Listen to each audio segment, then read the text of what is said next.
এই টেন্স মেশিনটাই দিয়েছেন? হ্যাঁ, ওই আচ্ছা আচ্ছা ওই ইয়েতে মাকে দিয়েছিল আচ্ছা। হাঁটুর ব্যথার জন্য।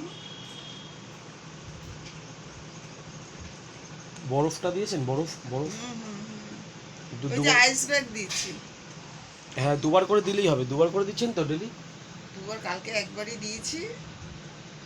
ঠিক আছে, দুবার বা একবার যেটা আপনার মোটামুটি পারবেন। সব কাজ করে তো করতে হয়, আপনার সবই বুঝি। ভিডিও তুলে কি হয়? এই যে আমাদের ইউটিউব চ্যানেলে দিই, ও, সব পেশেন্ট সবাই দেখে। এই যে মেশিনটা দিচ্ছি, এই মেশিনগুলো দিচ্ছি, ওনাকে দিয়ে করাচ্ছি।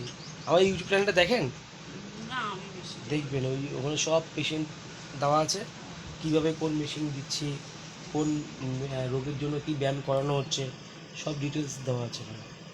দেখে নেবেন, একটা আপনাদের ইয়ে হবে। বাড়িতে মনে করুন কিছু একটা কোমরের প্রবলেম হলো, সবসময় ফিজিওথেরাপিস্টকে ডেকে করালে তো একটা পয়সার খরচ থেকেই যায়, থাকে না? সেইটা যদি আপনি ওই রোগের জন্য এই ডিটেলসটা আলোচনা করলাম, এইটা করা হলো, যদি আপনি দেখে নেন তাহলে আপনি নিজে করলেন, পয়সাটা আপনার বেঁচে গেল না?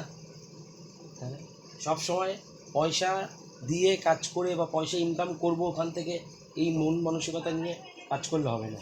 মানুষকে উপকার করতে হবে, পয়সা ছাড়াই উপকার করতে হবে। এই যে একটা আপনাকে বললাম, আমার ইউটিউব চ্যানেলটা দেখলে আপনি ওখান থেকে কিছু ব্যায়াম দেখতে পারবেন। তার মনে আপনি কিছু একটা পায়ের সমস্যা বা কোমরের সমস্যা হতেই পারে, ওই ব্যায়ামটা দেখে করলেন, আর পরের দিন আর ফিজিওথেরাপিস্টের জন্য ফোন করতে হবে না। আপনার একটা ফিজিওথেরাপি নিতে গেলেও তো 350 টাকা, এটা যেটা এখন মার্কেট রেট আছে 350 টাকা করে, এটা তো আপনার বেঁচে গেল।